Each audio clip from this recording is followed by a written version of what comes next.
ನವವಿಧ ಭಕ್ತಿಯಲ್ಲಿ ಮುಂದಿನ ಭಕ್ತಿ ಬಂದು ವಂದನ. ದೇವರಿಗೆ ವಂದನೆಯನ್ನ ಮಾಡುವುದು. ಎರಡು ರೀತಿ ದೇವರಿಗೆ ವಂದನೆಯನ್ನ ಮಾಡಬಹುದು. ಒಂದು ಸಾಷ್ಟಾಂಗ ವಂದನೆ, ಅದು ದೈಹಿಕವಾಗಿ ಮಾಡೋದು. ಇನ್ನೊಂದು ಮಾನಸಿಕವಾಗಿ ಮಾಡುವುದು. ಯಾರಿಗೆ ಸಾಷ್ಟಾಂಗ ಮಾಡ್ಲಿಕ್ಕೆ ಸಾಧ್ಯ ಇಲ್ಲ ಅವರು ಮಾನಸಿಕವಾಗಿ ವಂದನೆಯನ್ನ ಮಾಡ್ಬೋದು.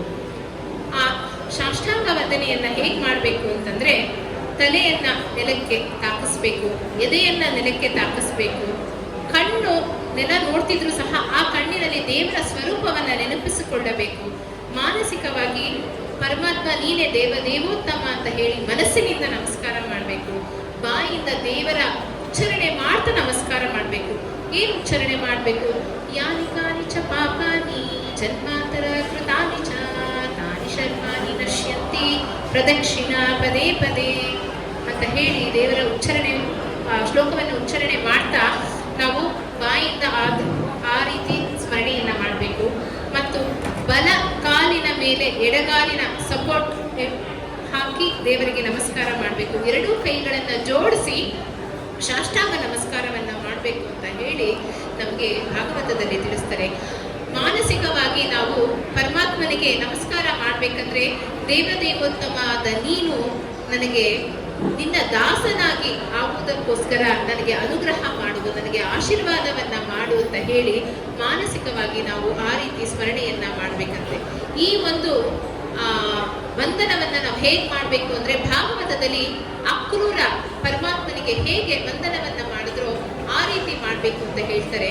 ಅಕ್ರೂರ ಕಂಸನ ಆಸ್ಥಾನದಲ್ಲಿರ್ತಾರೆ. ಕಂಸ ಕರೀತಾರೆ ಅಕ್ರೂರನ್ನ, ನೀನು ಗೋಕುಲಕ್ಕೆ ಹೋಗಿ ಕೃಷ್ಣನನ್ನ ಕರ್ಕೊಂಡು ಬಾ ಅಂತ ಹೇಳ್ತಾರೆ.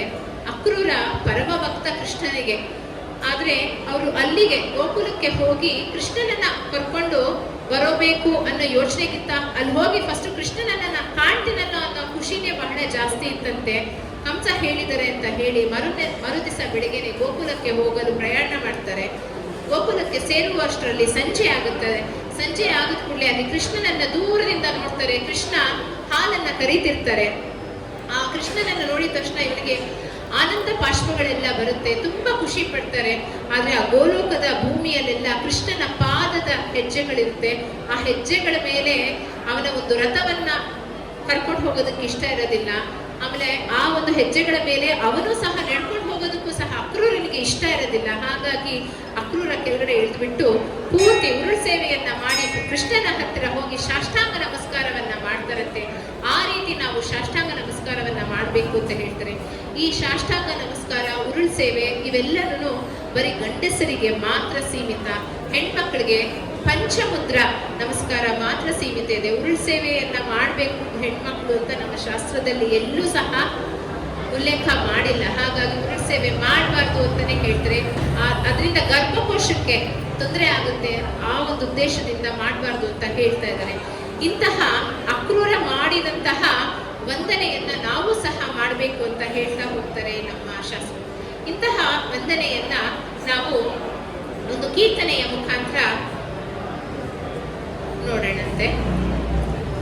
ವಂದನಮೋ ರಘುನಂದನ, ವಂದನಮೋ ರಘುನಂದನ, ಸೇತುವಂದನ ಭಕ್ತಚಂದನ ರಾಮ, ವಂದನಮೋ ರಘುನಂದನ, ಸೇತುವಂದನ ಭಕ್ತಚಂದನ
ಕ್ಷೇಮಮು ದಿವ್ಯ ಧಾಮಮು ನಿತ್ಯ ನೇಮಮು ರಾಮ ರಾಮಮು ರಾಮ ಕ್ಷೇಮಮು ದಿವ್ಯ ಧಾಮಮು ನಿತ್ಯ ನೇಮಮು ರಾಮ ರಾಮಮು ರಾಮ ವಂದನಮು ರಘುನಾಥ